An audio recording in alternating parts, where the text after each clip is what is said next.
Hello good morning guys. Welcome on dip study IQ YouTube channel. तो इस video में आपको बताऊंगा कि जो आज के टाइम गांव के बच्चे या जो फार फ्लंग्स एरिया के बच्चे हैं, स्पेशली जैसे कि जो बच्चे डुड्डू बसंतगढ़ को बिलोंग करते हैं या बैरियां बलौदा को बिलोंग करते हैं, या ऐसे एरिया जहाँ पे अभी तक रोड वगैरह नहीं है, वो बच्चे आज के टाइम में कैसे ड्यूटी लेवल पे कंपटीशन कर सकते हैं, कैसे अपनी जॉब जो है सिक्योर कर सकते हैं। स्पेशली ये वीडियो उन बच्चों के लिए है जो फार फ्लंग्स एरिया को बिलोंग करते हैं और कहीं ना कहीं वो डिफ़िकल्ट महसूस कर रहे हैं कि आज के टाइम में जॉब लेना मुश्किल हो गया है।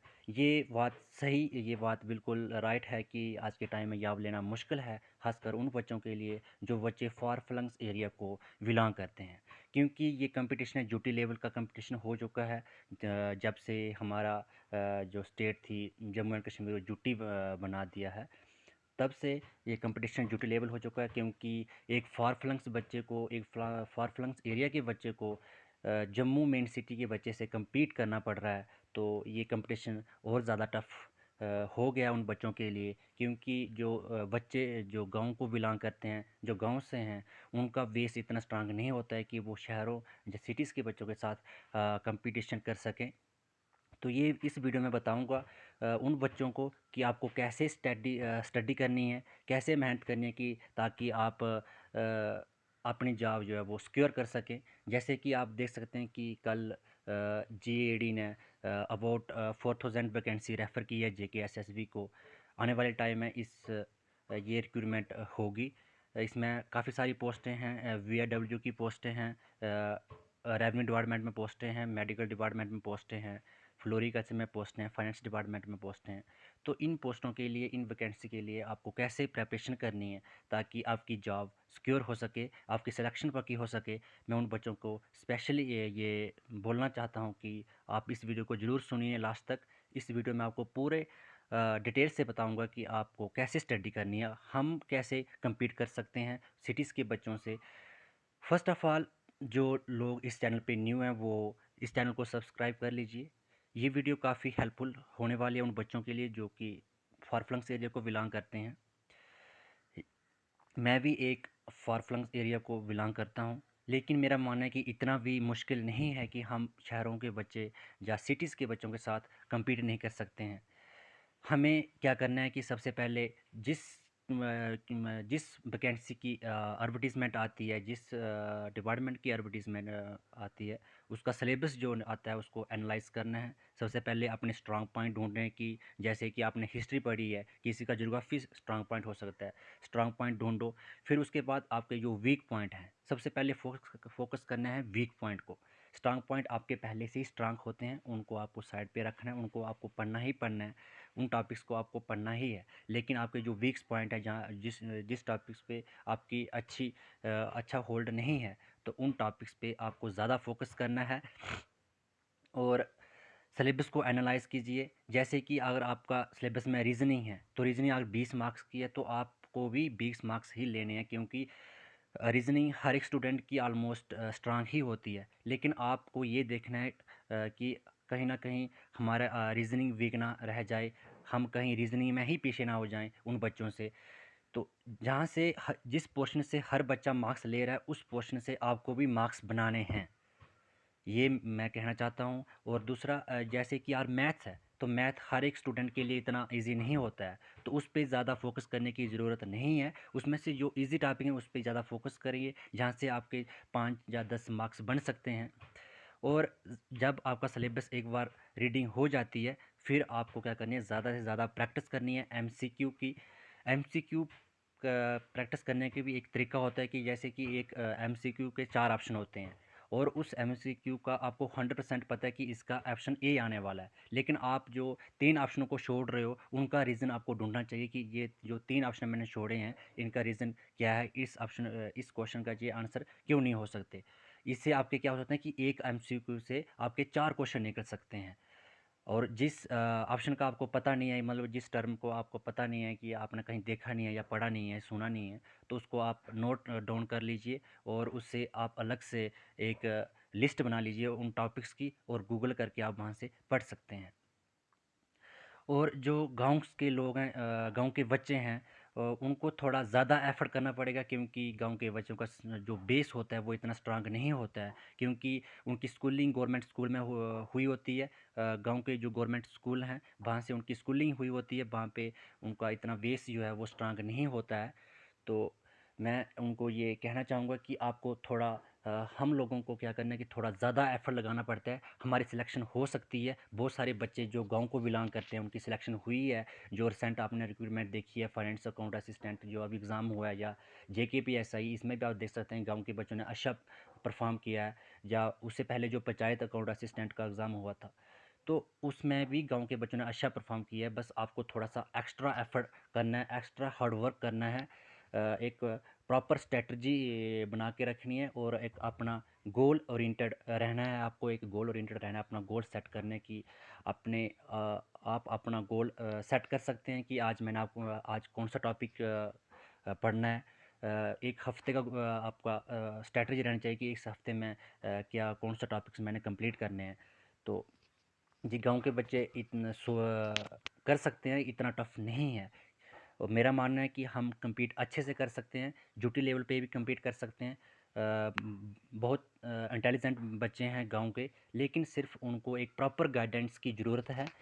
उनको एक प्रॉपर ऑथेंटिक सोर्स की ज़रूरत होती है कि कहीं न कहीं वो यूट्यूब की हेल्प ले सकते हैं। लेकिन मेरा मानना है कि यूट्यूब कहीं न कहीं उनको मिसगाइड कर रहा है, और गाँव के मैक्सिमम बच्चे हैं वो यूट्यूब पे ज़्यादा फ़ोकस कर रहे हैं। मैं गाँव के बच्चों को कहना चाहता हूँ कि आप प्लीज़ बुक्स को रेफ़र कीजिए, जो प्रॉपर बुक्स हैं, प्रॉपर जो ऑथेंटिक सोर्स हैं, वहाँ से आप फ़ोकस कीजिए। अगर आपको कहीं पता नहीं चल रहा है, आप किसी को पूछ सकते हैं, जो आपके गाँव से कोई किसी ने सिलेक्शन ली है किसी एग्ज़ाम में, किसी ने या कोई एग्ज़ाम क्लियर किया है, या कहीं आपका कोई दोस्त है सिटी में, तो उनकी आप हेल्प ले सकते हैं। बस आपको थोड़ा एक्स्ट्रा एफ़र्ट डालना है कि आपको कैसे स्ट्रैटेजी बनानी है, कैसा नोट्स बनाने हैं, कैसे आपको कम्पीट करना है। थोड़ा हार्ड वर्क करना है और थोड़ा स्मार्ट वर्क भी करना है। ये गाँव के बच्चों को करना चाहिए, ताकि उनकी सिलेक्शन जो है वो पक्की हो सके आने वाले एग्ज़ाम्स में। जो जेकेएसएसबी आने वाले टाइम है, ये अर्बिटीज़ वैकेंसी जो है वो अर्बिटीज़ होने वाली है। तो गांव के बच्चे, मैं उनको कहना चाहता हूँ कि स्पेशली जो बच्चे जो फार फ्लंग्स एरिया को बिलोंग करते हैं, या गांव को बिलोंग करते हैं, वो प्लीज़ थोड़ा अपना हार्ड वर्क को बढ़ाइए, और थोड़ा स्मार्ट वर्क कीजिए, और डीमोटिवेट आपको नहीं होना है। कहीं आपको और डिफ़िकल्टी महसूस होती है तो आप पूछ सकते हैं किसी को भी। आप मुझे पूछ सकते हैं, या किसी अपने दोस्त को पूछ सकते हैं जो आपके गाँव से, जिसने कोई एग्ज़ाम क्लियर किया, कि कैसे हम एग्ज़ाम को क्लियर करने हैं। आपने अपने आप को इतना प्रिपेयर करना है कि आपको अपने मन में सैटिस्फाइड हो सकें कि हाँ, मैंने अब अपना बेस्ट दिया है, अब देखते हैं अब क्या होता है। तो अपना बेस्ट दो, आपका सिलेक्शन हो सकती है, ये मैं आपको 100% गारंटी देता हूँ कि आप, अगर आप अच्छे से मेहनत करोगे, अच्छे से आपको पता होगा कि मेरा सिलेबस क्या है, उसका एनालिसिस क्या है, पेपर किस टाइप का आने वाला है, आप मॉक टेस्ट दे सकते हैं, प्रीवियस ईयर पेपर देख सकते हैं। तो उससे आपका क्या होगा कि आपको एक प्रॉपर एनालिसिस हो जाएगा कि मैं कहाँ कौन से रैंक पे फॉलो कर रहा हूँ, मैं कहाँ फॉल कर रहा हूँ कंपटीशन में। तो आप अच्छे से मेहनत की आर करोगे तो आपकी सिलेक्शन पक्की हो सकती है आने वाले एग्ज़ाम में, या जो अपना एग्ज़ाम दिए हैं, या जो वैकेंसी आने वाली है। तो काफ़ी वैकेंसी, जैसे कि अबाउट 4000 वैकेंसी आने वाली है। रेवेन्यू डिपार्टमेंट में कुछ वैकेंसी हैं, रूरल डेवलपमेंट में कुछ वैकेंसी है, पंचायती डिपार्टमेंट में कुछ वैकेंसी हैं। तो ये उन बच्चों के लिए मैं ये वीडियो स्पेशल बना रहा हूँ कि जो स्पेशली जो बच्चे गांव और हिली एरिया को बिलोंग करते हैं, या फार फ्लंग्स एरिया को बिलोंग करते हैं, कि हम कैसे प्रिपेयर करें। फ़र्स्ट ऑफ़ ऑल आपको सब क्या करना है कि सिलेबस देखना है, और सिलेबस में क्या कौन से टॉपिक्स मेंशन हैं। मैंने आपको पहले भी जो मैंने वीडियो बनाई थी उसमें आपको बताया था कि क्या सोर्स रहने वाले हैं अपकमिंग एग्ज़ाम्स के लिए। तो मैं आपको एक बार फिर बता देना चाहता हूँ कि अपकमिंग एग्ज़ाम के लिए आपके पास सबसे पहले मटेरियल होना ज़रूरी है। आप मटेरियल कंपाइल कीजिए, सोर्स कंपाइल कीजिए कि आपको पढ़ना कहाँ से है। यूट्यूब की हेल्प लीजिए, जहाँ से आपको टॉपिक समझ नहीं आ रहा है, जो टॉपिक आपको समझ नहीं आ रहा है, आप हेल्प गूगल कर सकते हैं, यूट्यूब की हेल्प ले सकते हैं। जहाँ से आपको समझ आता है वहाँ से नोट्स प्रिपेयर कीजिए, अच्छे से पढ़िए। जैसे सिलेबस है, जैसे आपको अगर मैं कहूँ तो आप जैसे तरुण गोयल की बुक है या लूसेंट की बुक है, आप उसको पढ़िए। कम से कम एट लीस्ट आपको 15 बार वो बुक्स रीड करनी है, ताकि आपको एट लीस्ट 60 to 70% वहाँ पे जो मटेरियल है या जो चीज़ें हैं वो आपको टिप्स पे हो जाएं। जब आपको ये चीज़ें टिप्स पे हो जाएंगी, 50 to 60% आपको अगर ये चीज़ें टिप्स पे हो जाएंगी, मैं श्योरली आपको कहना चाहता हूँ कि आपकी सिलेक्शन पक्की हो सकती है।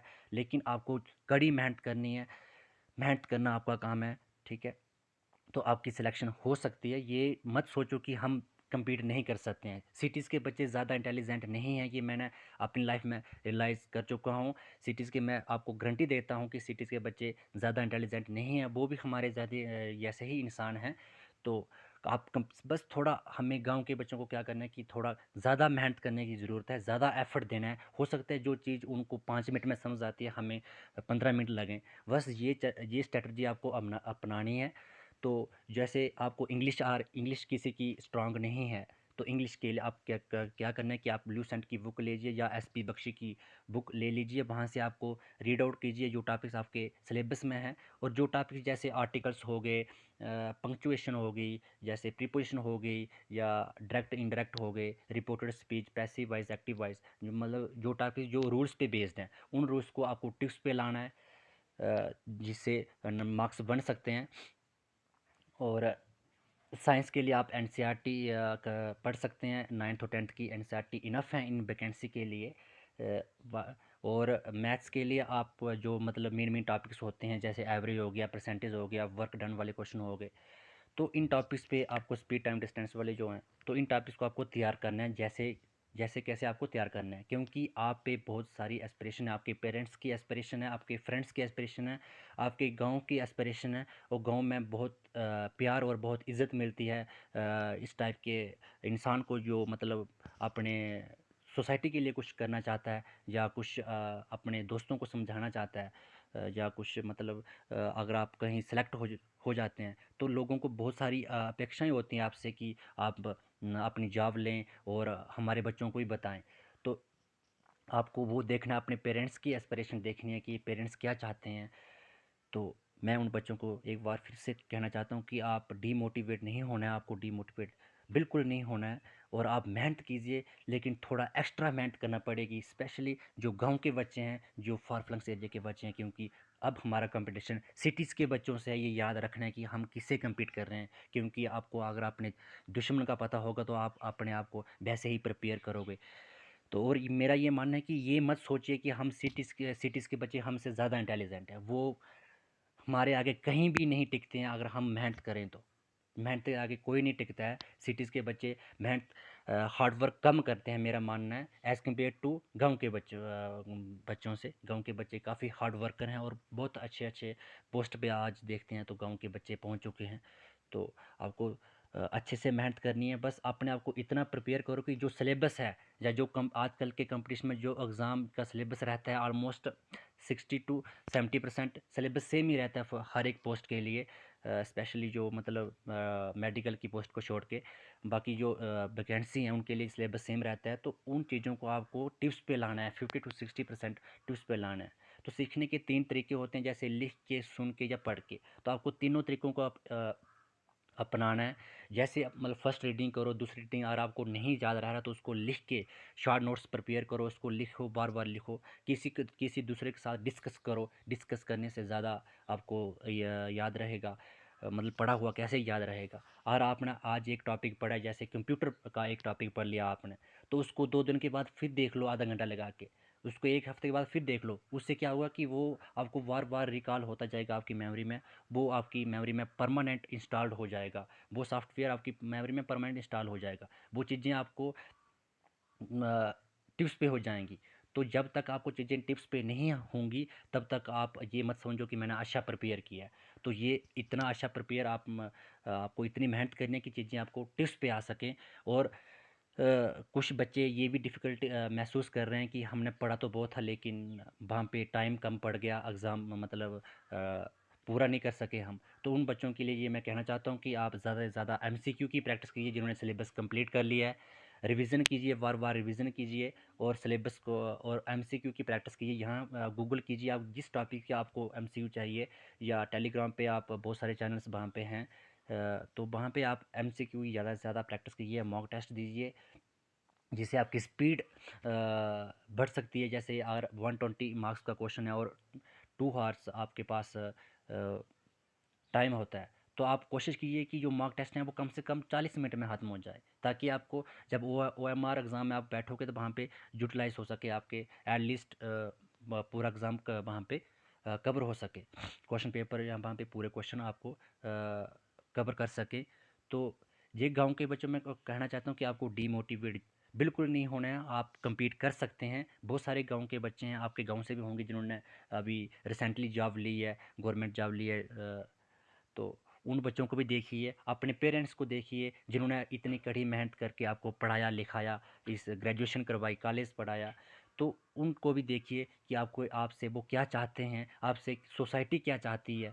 जब तक आप ये चीज़ें नहीं रियलाइज़ करोगे अपने माइंड में कि मैं इस दुनिया में क्यों आया हूँ, मैं क्या करना चाहता हूँ, मैं क्या कर सकता हूँ, मेरे से क्या एक्सपेक्ट कर रहे हैं दूसरे लोग, तो आपको अपने गोल ओरिएंटेड रहना है पूरा पूरे टाइम में, और अपने गोल्स के ही बारे में सोचना है। और ये जो सोशल मीडिया जैसे फेसबुक या इंस्टाग्राम, इनको आप अवॉइड करना चाहिए।